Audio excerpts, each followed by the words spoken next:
마태복음 9장 27절에서 38절까지 말씀 보겠습니다. 마태복음 8장과 9장에는 10개의 기적사건이 나옵니다. 각종 질병에 시달린 사람들, 귀신 들려서 고통 가운데 시달리는 사람들, 시각, 청각 장애인들을 고쳐주셨고 심지어 죽은 사람도 살려내는 기적도 행하여 주셨습니다. 예수님이 다양한 기적과 능력을 행하신 이유는 이사야서에 나오는 예언을 성취하기 위해서입니다. 예언을 성취함으로 예수님 자신이 메시아이신 것을 드러내고 증거하신 거죠.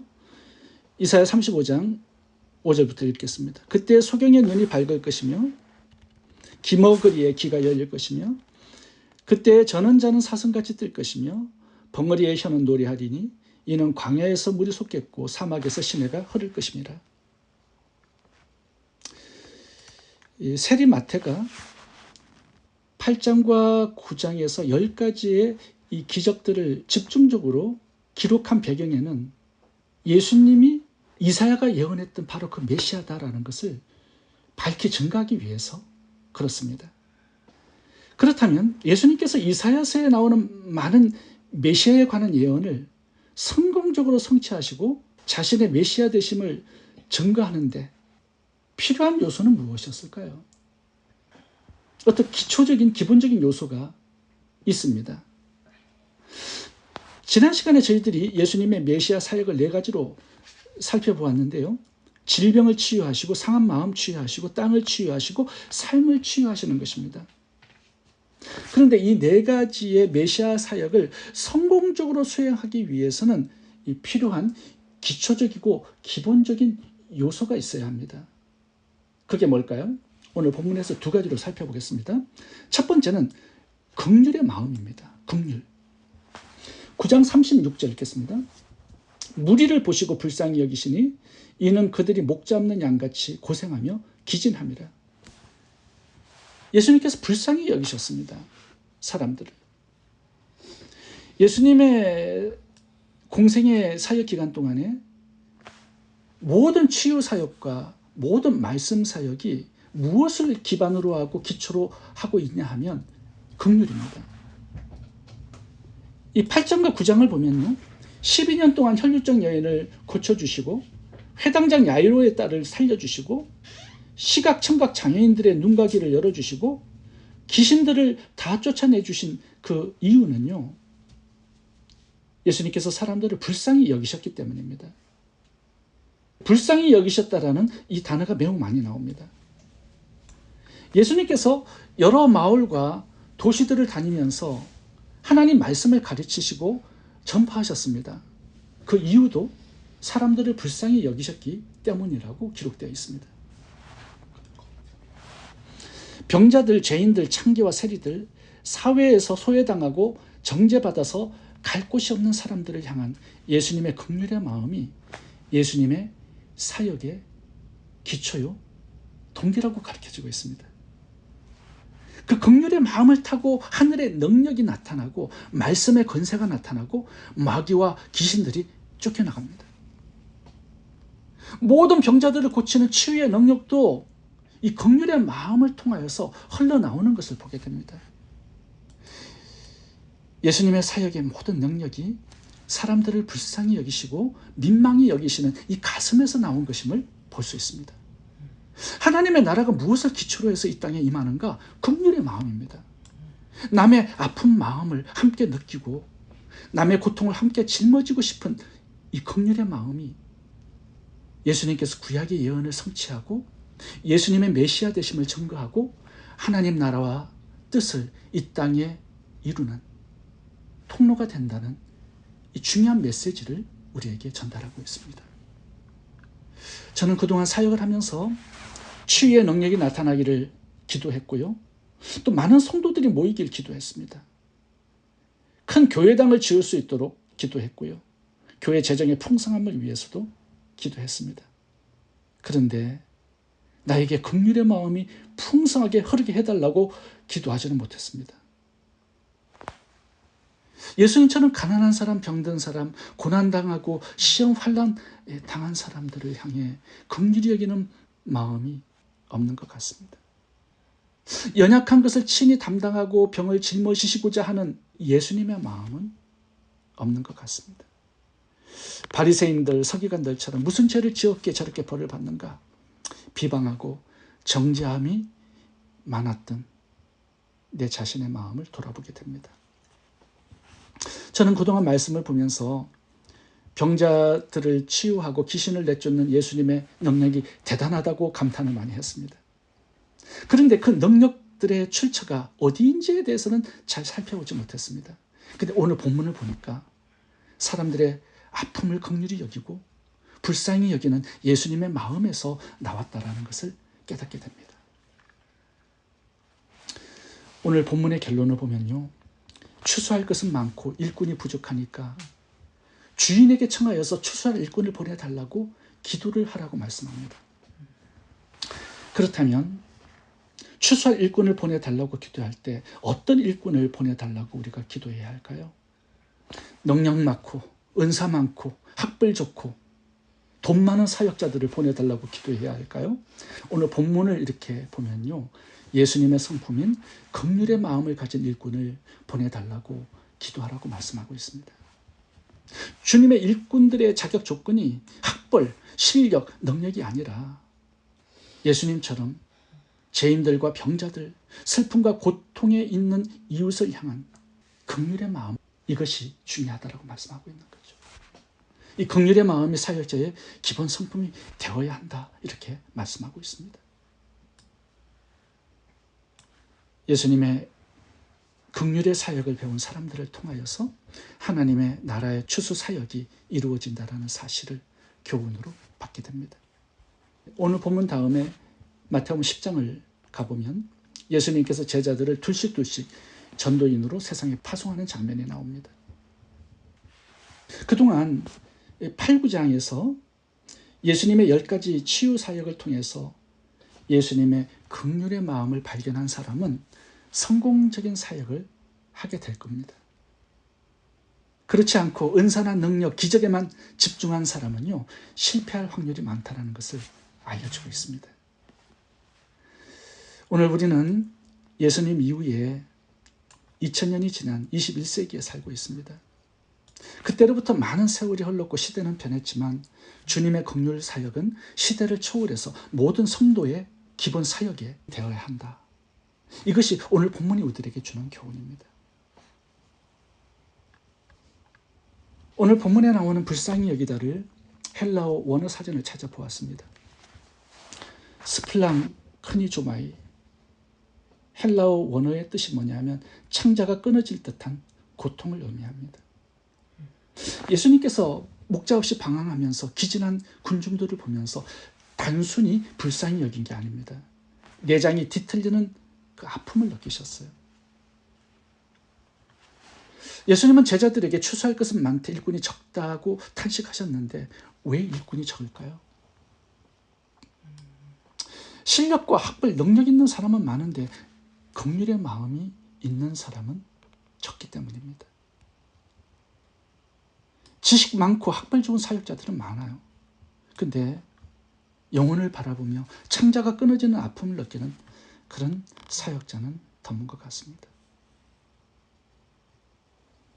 추수하는 주인에게 청하여 추수할 일꾼을 보내주소서 하라. 이것은 그냥 일손을 구하라는 뜻이 아닙니다. 예수님의 심장을 이식받아서 긍휼의 마음이 기초가 되고 기본이 된 사역자를 보내달라고 기도하라는 것이고요.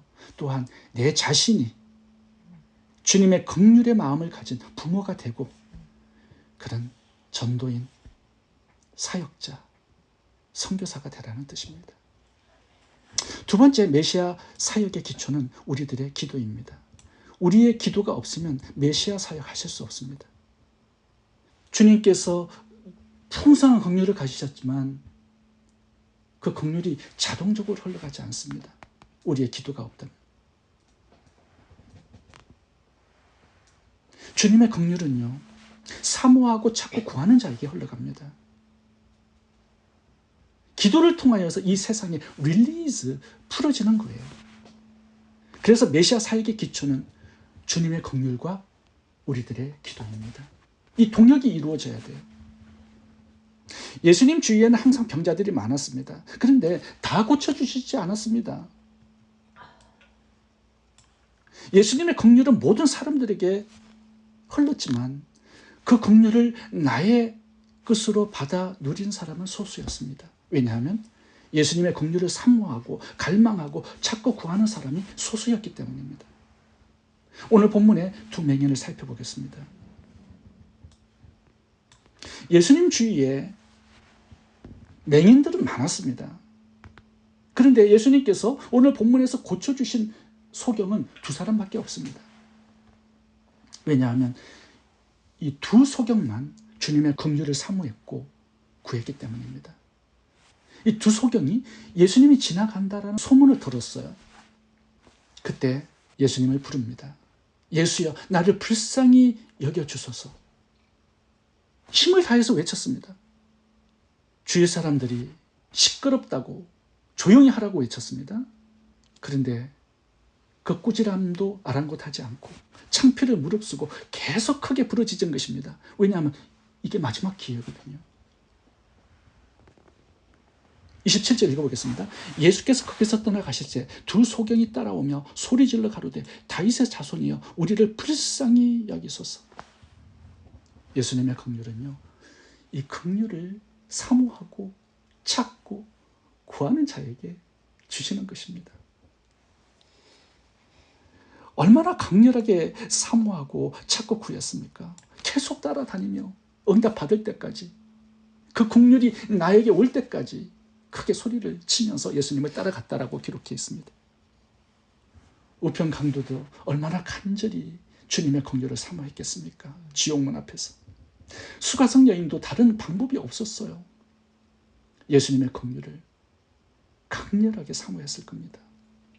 막달라 마리아는 더했겠죠. 7 귀신 들어갔던 창기였는데 삶의 자리가 어둡고 많이 망가질수록 주님의 긍휼을 더 많이 사모하게 됩니다.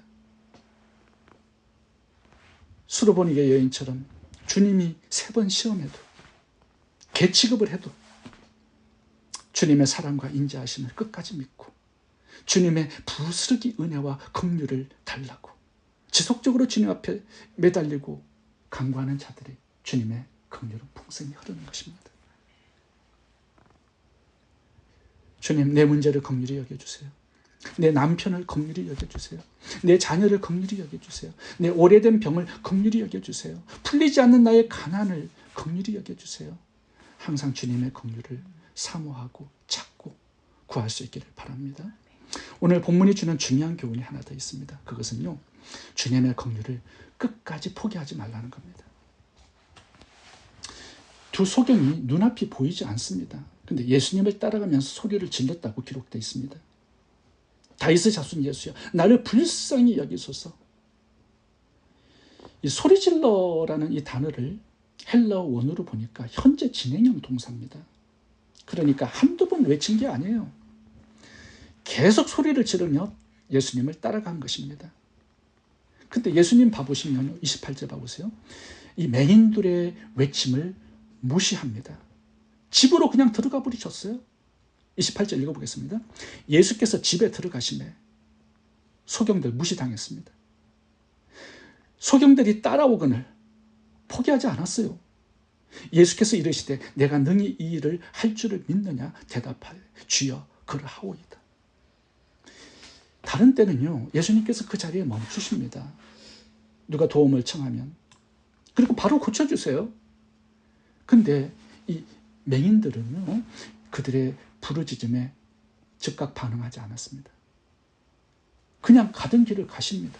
심지어 집에 들어가 버리셨습니다. 그런데 이 두 소경이 얼마나 끈질기게 따라갔냐 하면 보이지도 않는데 예수님 들어간 그 집 안으로 함께 따라갔습니다. 그리고 계속 도움을 구했어요. 다윗의 자손 예수여, 나를 불쌍히 여겨주소서. 이 끈질긴 기도, 이것이 주님의 긍휼을 받는 비결이 되었다는 겁니다. 우리가 기도할 때 주님이 바로 기도에 응답하지 않을 때가 많습니다. 무반응, 무응답일 때가 많아요. 근데 이때가 되게 중요합니다. 포기하고 중단할 것인가? 뒤로 돌아갈 것인가? 오늘 본문에 이 소경들이 우리에게 주는 메시지는 그때 포기하지 말라는 거예요. 낙심하고 좌절하지 말라는 겁니다. 지속적으로 주님의 긍휼을 구하라는 거예요. 왜냐하면 주님의 긍휼은 너무나 풍성하기 때문에. 한두 번 기도하고 응답이 없다고 포기하지 말라. 한두 번 순종해보고 축복이 없다고 포기하지 말라. 한두 번 헌금하고 축복이 없다고 포기하지 말라. 이것이 두 소경이 우리들에게 주는 메시지예요. 참된 응답에는 끝까지 포기하지 않는 믿음이 있다는 겁니다. 수로보니게 여인도 그렇죠. 예수님 3번 거절하셨어요. 시험 들지 않습니다. 뒤돌아가지 않습니다. 왜냐하면 주님의 긍휼이 너무나 풍성하다는 것을 믿은 거죠. 29절 보겠습니다. 예수께서 저희 눈을 만지시며 가라사대 너희 믿음대로 되라 하신대. 이 맹인들은요, 예수님이 자신의 눈을 뜨게 해줄 것을 진심으로 믿었습니다. 그래서 끝까지 긍휼히 여겨달라고 구하고 예수님을 계속 따라간 것이죠. 끝까지 포기하지 않는 게 참된 믿음입니다. 이게 예수님께서 우리들에게 찾는 믿음이에요. 포기하지 않고 절망하지 않고 좌절하지 않고 끝까지 주님 앞에 기다리고 주님의 긍휼을 사모하는, 이것이 믿음이에요. 우리가 예수님께 나갈 때 예수님께서 적극적으로 반응하지 않을 때가 많습니다. 그래도 믿음을 가지고 포기하지 않고 끝까지 기도할 수 있는 이 믿음이 우리들에게 있기를 바랍니다. 주님의 긍휼을 베풀어 주실 때까지, 응답을 주실 때까지, 축복해 주실 때까지 지속적으로 주님의 긍휼을 사모하고 구할 수 있기를 바랍니다. 포기하지 않고 흔들리지 않는 믿음을 가지고 주님께 계속 나가시기를 바랍니다. 이것이 주님의 풍성한 긍휼을 내 것으로 받고 누리는 비결입니다. 기도하겠습니다. 좋으신 하나님, 끝까지 주님의 긍휼을 사모하며 기도하는 저희들 되게 해 주옵소서. 죽어가는 영혼들을 위해서는 단 한 번도 울지 않았던 메마른 마음을 가진 저희들입니다.